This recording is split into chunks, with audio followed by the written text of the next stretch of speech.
Pessoal, tudo bem? Vamos continuar lendo Renúncia. Esse livro é do Chico Xavier, ditado pelo Emmanuel. Eu faço parte da série Romances de Emmanuel. Eu estou fazendo lá no canal. Esse já é o quarto, se você quiser dar uma entradinha lá e ver os outros livros, porque é super interessante, porque é uma continuidade. Muitos dos das personagens que nós vivemos nesse livro agora estiveram ali no livro 50 anos depois, que foi o que eu fiz anterior a esse. Esse eu deixo aqui na playlist para você, se quiser ver, porque vai fazer muito mais sentido. Esse livro, como Emmanuel disse na apresentação, ele é um livro para ser sentido, porque eu acredito que os livros de Chico Xavier sejam como manuais de instrução, para que nós possamos fazer essa nossa travessia a seres infinitos divinos que somos, seres eternos que somos, fazer essa travessia entre luz e sombras, sabendo que um dia a gente vai perder esse corpo carnal, que é o que nos possibilita fazer essa caminhada, fazer existir aqui nessa realidade dual, relativa, passageira, ilusória. E então um dia isso vai acontecer, um dia nós vamos perder esse corpo carnal. E foi isso que nós vimos acontecer ali com a Dona Margarida, que é a mãe da Madalena, nesse quarto capítulo, que é intitulado A Varíola.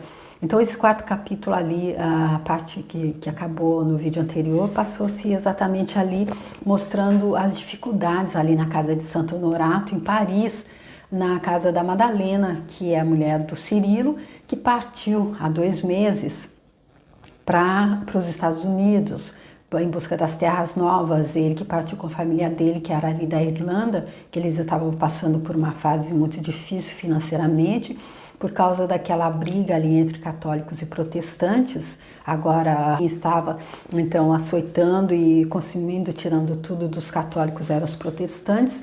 Então eles não viram outra resolução se não partirem em busca de um lugar para viver melhor, que seria ali nos Estados Unidos, onde eles chamavam de Terra Nova. E o Cirilo teve que ir para ajudar os pais e os irmãos dele, e a Madalena, eles que são recém-casados, não pôde ir junto, porque ela teve exatamente que ficar ali do lado dos pais dela, que já estão velhos, e a mãe dela muito adoentada, com problemas do coração. E o que nós vimos no vídeo anterior foi a passagem da mãe dela. E muita falta ainda, porque a gente viu que o pai dela está quebrado financeiramente. E aí depois dessa passagem em que nós vimos aqueles últimos momentos da Dona Margarida, que tentou deixar uma injeção de ânimo para a Madalena, apesar de fazer algumas previsões não muito alegres também para a vida dela, agora para o futuro dela.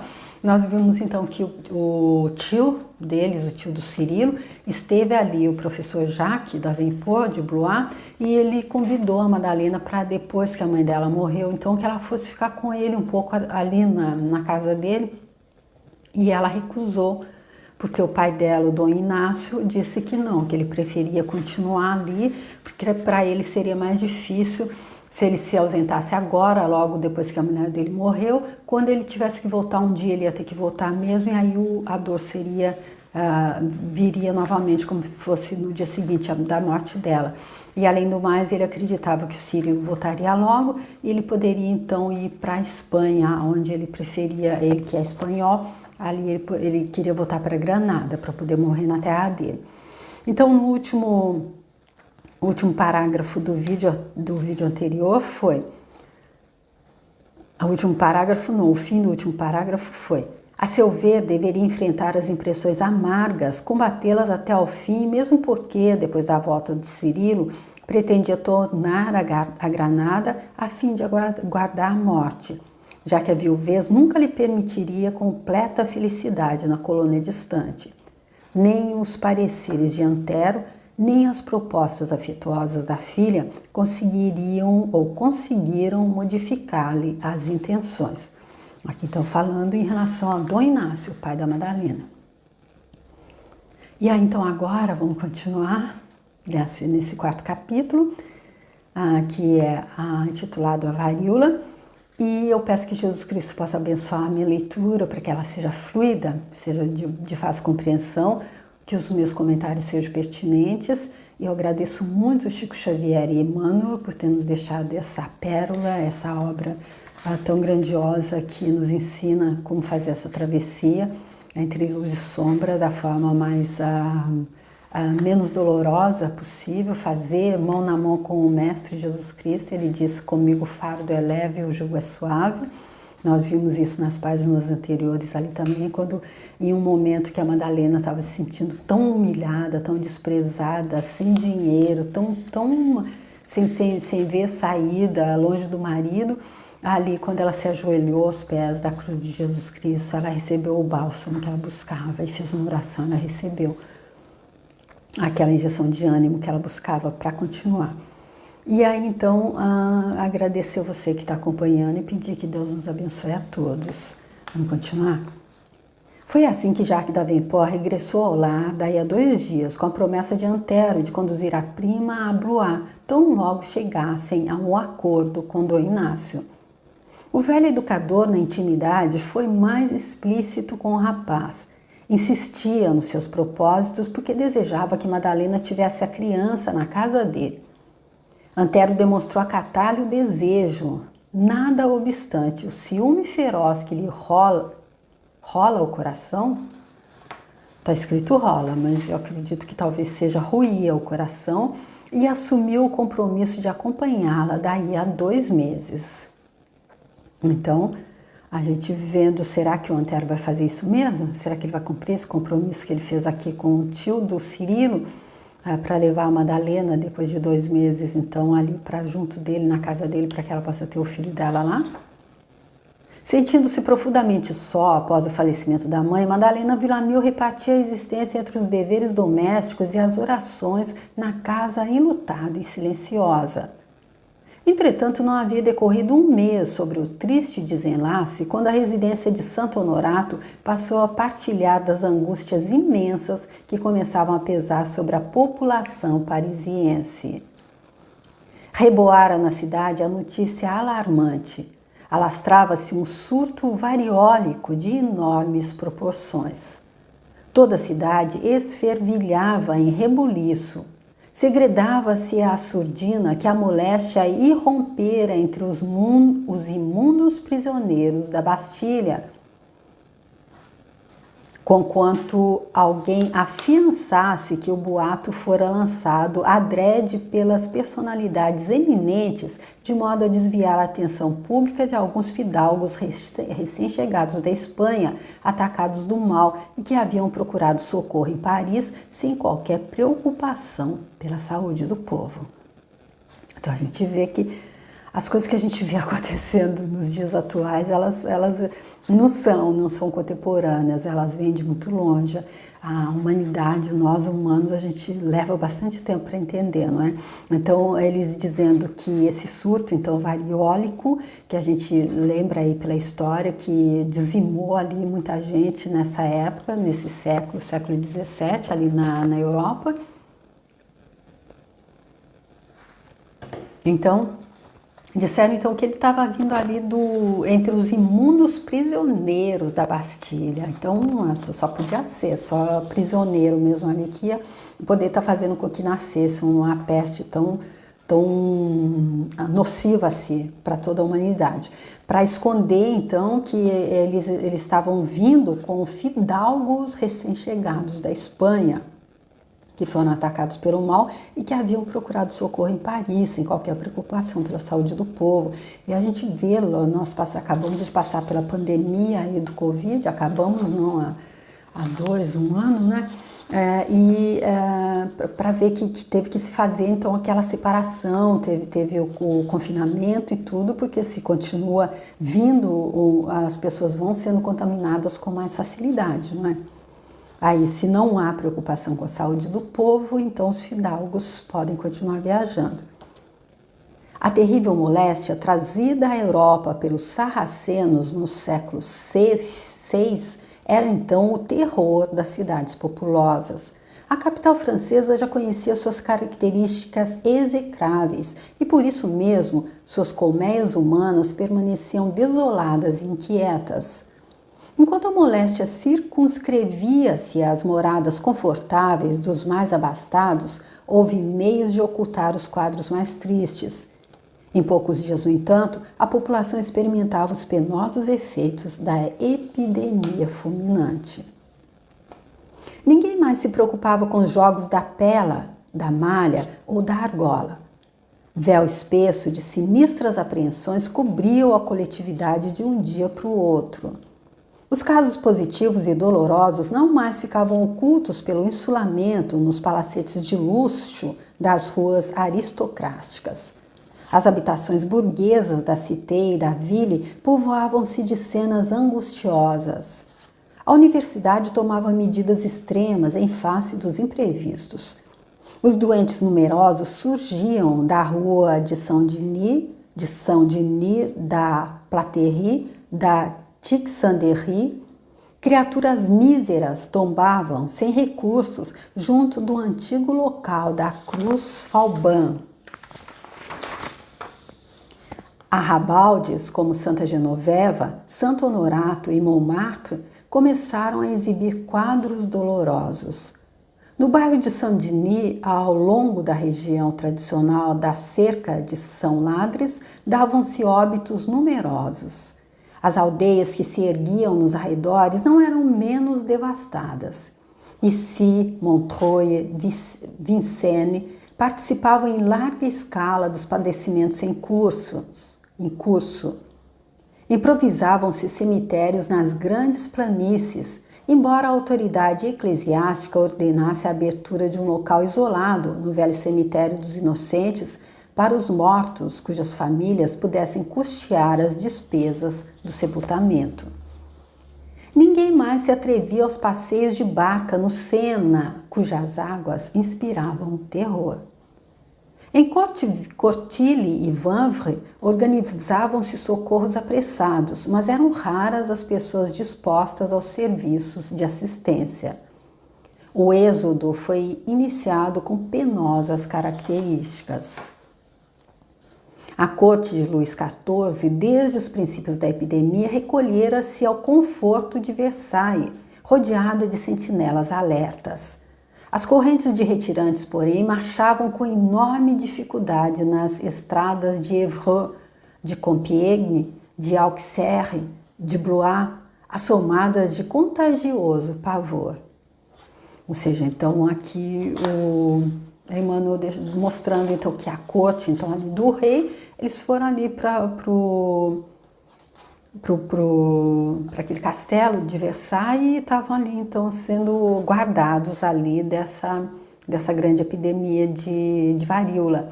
Porém, aqueles menos abastados, aqueles da plebe ali do povo mesmo, estavam assomadas de contagioso pavor.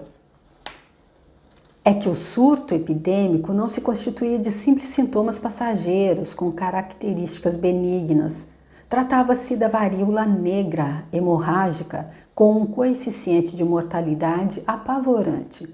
Quem escapasse da morte não fugiria à horrível deformação do rosto.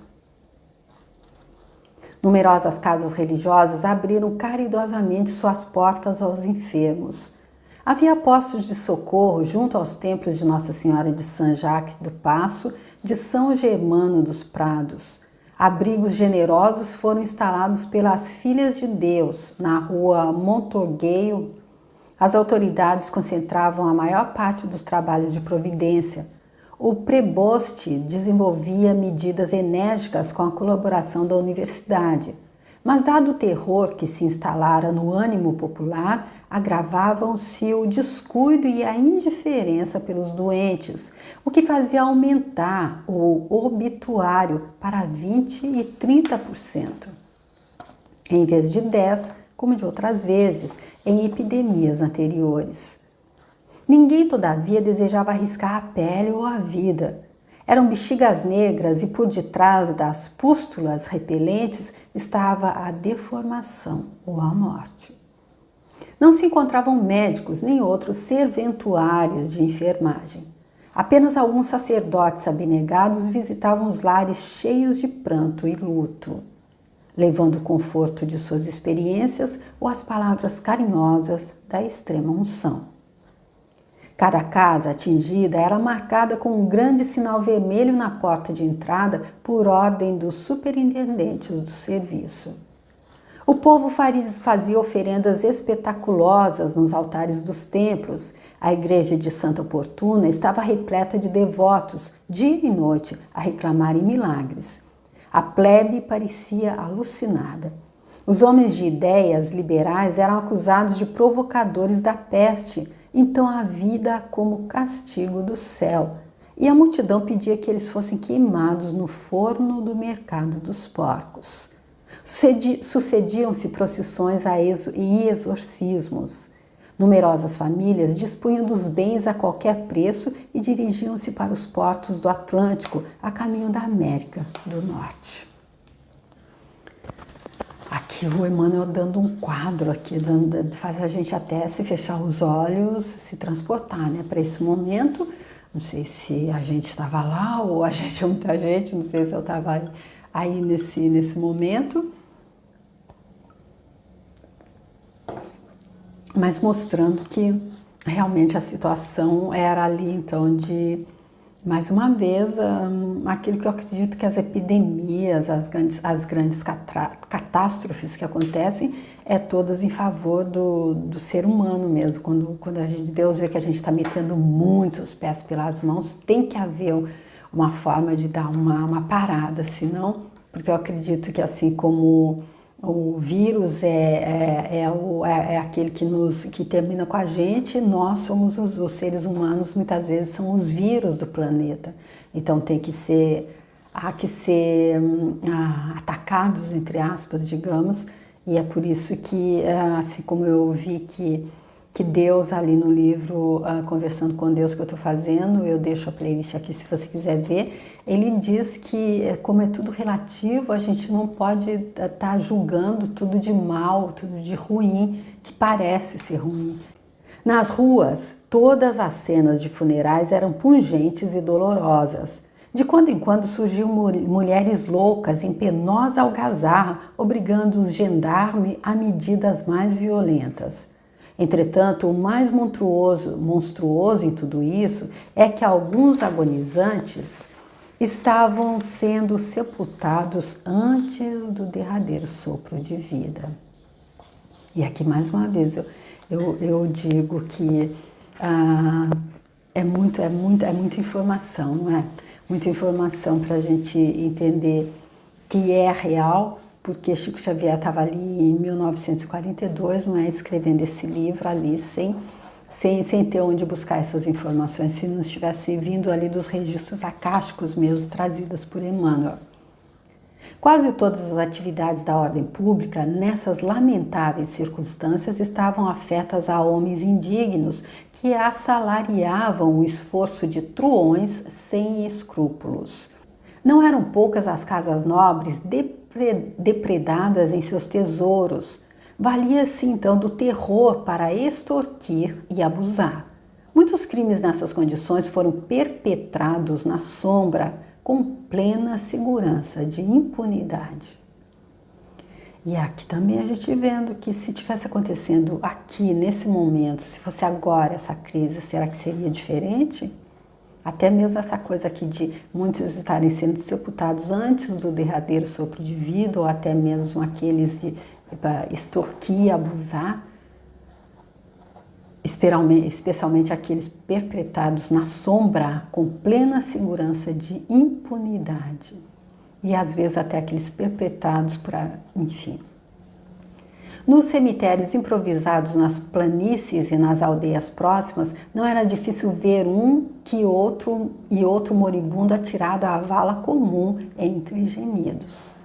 O soberano dera ordens para que fossem contratados homens honestos para os serviços, mas os operários mais honrados não haviam acorrido, permanecendo na tarefa gigantesca de salvação da própria família.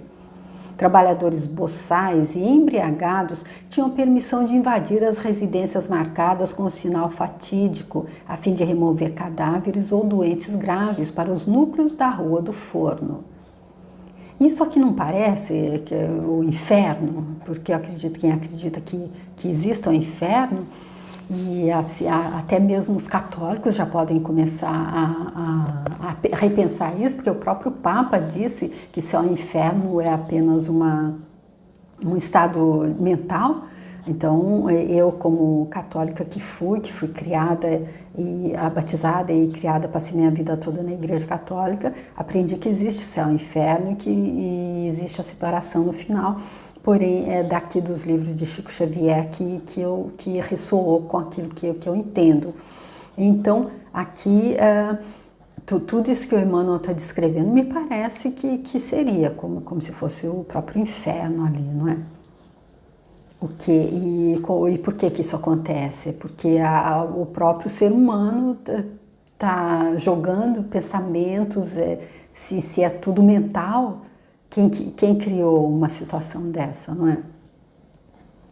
Essa vaga imensa de provações coletivas abrangeu a residência de Santo Honorato num véu de tristezas e preocupações infinitas. Madalena mal se refizera do golpe sofrido com a perda da mãe, mantinha-se em atitude quase indiferente, incapaz de ponderar a gravidade do perigo que os ameaçava, mas Dom Inácio e Antero estavam aflitíssimos. Como acontecera ao grosso da população, os Villamil só vieram a conhecer a terrível realidade quando já sitiados por numerosos casos na vizinhança. Depois de muito confabular, tio e sobrinho resolveram a mudança para os subúrbios de Versailles sem perda de tempo. E aqui eu acredito que é exatamente pela falta, não havia ali Jornal Nacional que informava tudo, não havia internet, que a gente vai sabendo, está chegando, agora chegou como com o Covid, começou ali na China, depois foi chegando, até que chegou próximo de nós. Então, quando chegou ali perto ali da casa da Madalena, então, em Santo Honorato, já estava a vizinhança, porque a vizinhança toda já tinha sido acometida. E aí, então, eles decidiram ir para os subúrbios de Versailles. Era inútil procurar a zona de arrabal dos parisienses. A moléstia espalhara-se por todos os recantos. Apenas Versailles poderia oferecer alguma segurança pelo grande número de guardas que obrigavam os retirantes a tomar o rumo de Évreux para não infestar a zona destinada às figuras mais importantes da corte. Antero poderia obter concessões em vista de suas ligações com os funcionários de relevo.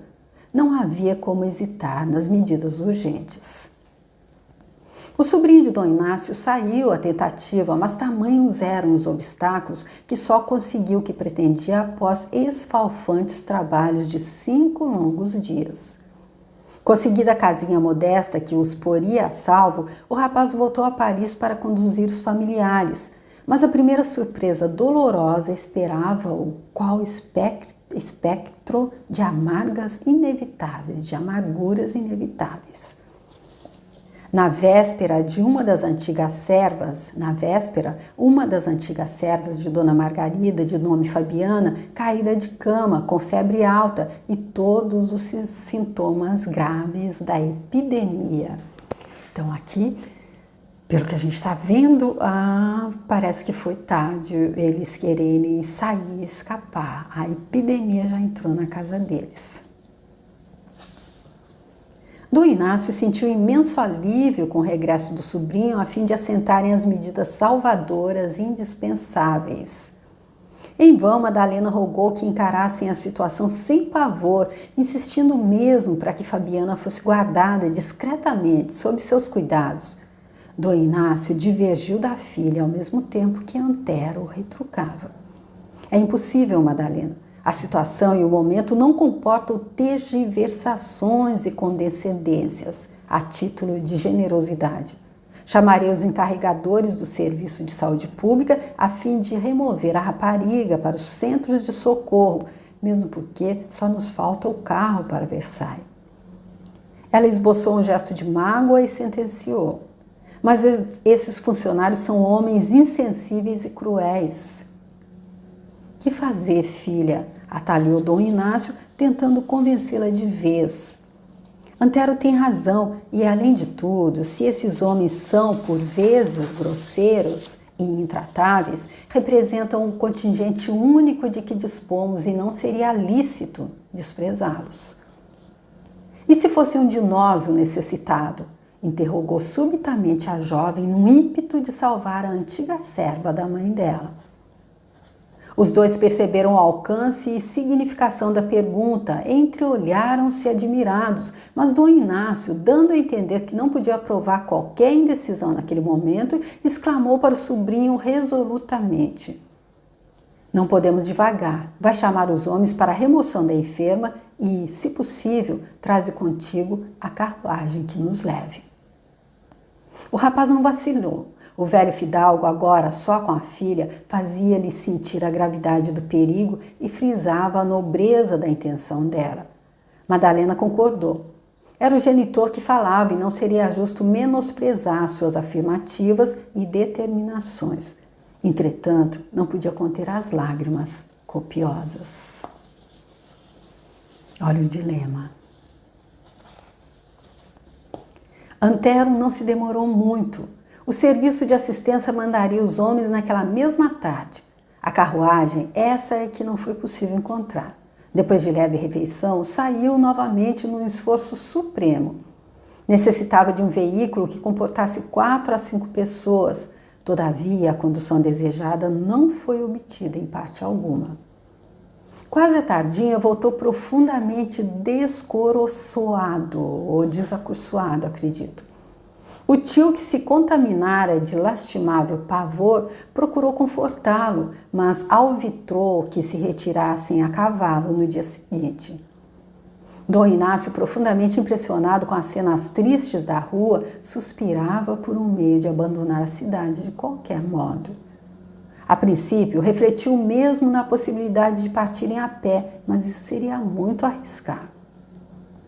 Os caminhos estavam cheios de doentes sem lar, de fisionomias deformadas, estendendo as mãos horrendas e sujas à caridade dos fugitivos sãos. Que situação na hora em que a gente é posto à prova, se a gente vai mandar um empregado que está doente e que pode ser até enterrado vivo, como o Emmanuel disse que já acontecia, ou como ela disse, que aqueles funcionários que viriam, pode acontecer o que for que aconteça, ou se a gente vai sair correndo para salvar a própria vida, porque a gente ainda está naquilo de pensar na gente primeiro, não é? E só na gente, só no nosso umbigo.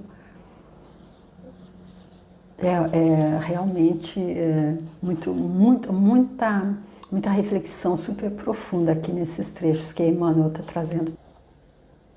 Antero aceitou a nova sugestão, arranjaria cavalos para o dia imediato. Mal terminavam as combinações, chegaram os assalariados da assistência a fim de removerem Fabiana para a Rua do Forno. A primeira medida foi lançar o tremendo sinal vermelho na porta.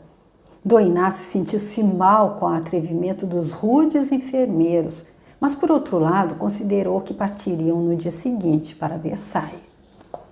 Por que essa identificação na porta quando vamos afastar daqui a única doente?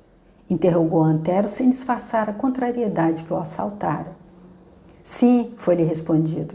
Retiramos a enferma, mas não sabemos se estamos afastando a enfermidade. Ou seja, ela podia já ter contaminado algum dos outros que ainda não estavam mostrando os sintomas.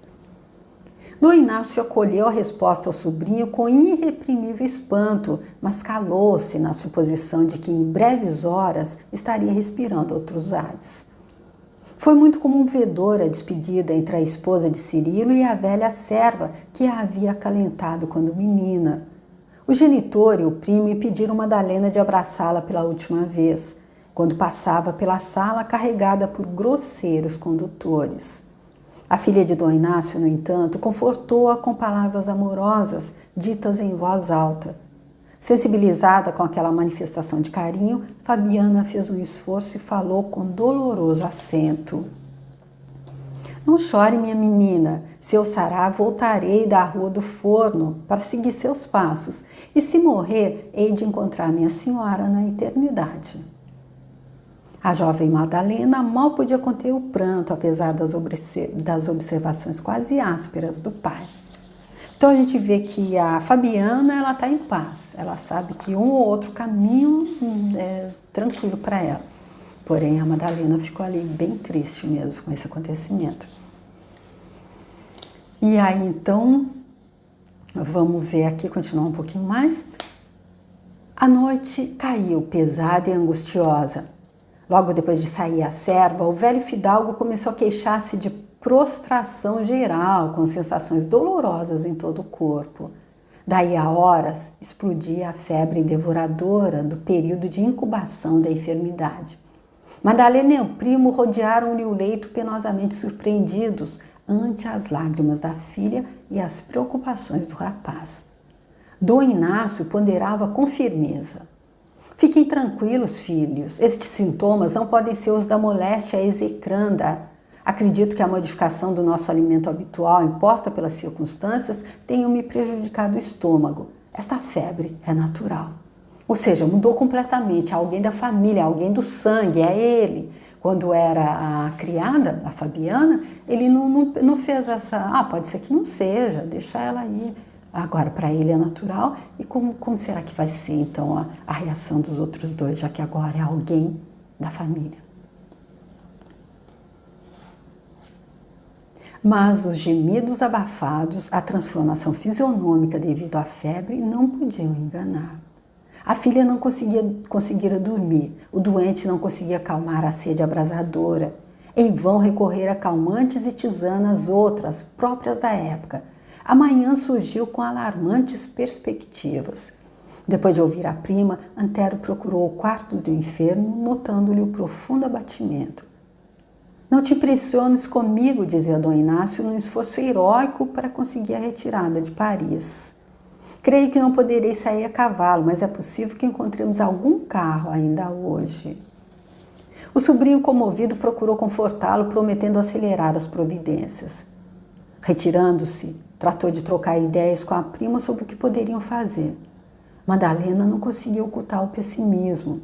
Para ela não havia dúvidas, era positivamente a varíola em fase de incubação. E para que Dom Inácio não fosse transportado aos grandes centros de socorro, onde a promiscuidade parecia convocar a morte mais depressa, era imprescindível o máximo cuidado em vista da identificação da porta. Ou seja, aqui como é o pai dela, o tio do Antero, então ele não vai, os centros são de promiscuidade, ele não vai ser enviado para lá, assim como eles enviaram a criada. Apesar dela ter chorado tanto, ela concordou. Aquele sinal vermelho era inexorável. Preocupadíssimo, Antero voltou novamente a procurar condução para Versailles. Tinha a impressão de que a moléstia seria benigna uma vez tratada noutro ambiente, longe da pesada atmosfera de Paris. Todos os esforços foram vãos. Ansioso por atenuar os rigores da situação doméstica, procurou um médico que se devotasse ao tratamento do velho tio, mas debalde buscou valer-se dos seus conhecimentos e relações. Os que não estavam foragidos estavam prostrados, sem esperança. Disposto a alcançar qualquer recurso, demandou o templo de Mangloire, onde antigo sacerdote atendia aos pobrezinhos. Então aqui chegou na casa deles, chegou no sangue deles, chegou na família deles, a doença tão aterradora, não é? E aí agora então eles procuram como fazer para não estar deixando, já que agora eles têm ali o sinal na porta que identifica que ali tem uma pessoa doente, e os vizinhos não vão saber quem foi a doente que foi chamada, para quem foi chamado já foi levado. Então eles estão se arriscando em continuar ali com o pai da Madalena, o Dom Inácio, que acabou de ser acometido da varíola, e também para Versailles. Será que eles conseguirão passar? Se forem, eles conseguirão passar com ele ali, já que Versailles é o refúgio dos nobres que estão exatamente fugindo do vírus? Vamos ver tudo isso na continuidade, no próximo vídeo. Eu te convido para vir comigo para o próximo vídeo. E se você gostou desse, se quiser curtir, compartilhar e comentar, eu agradeço muito.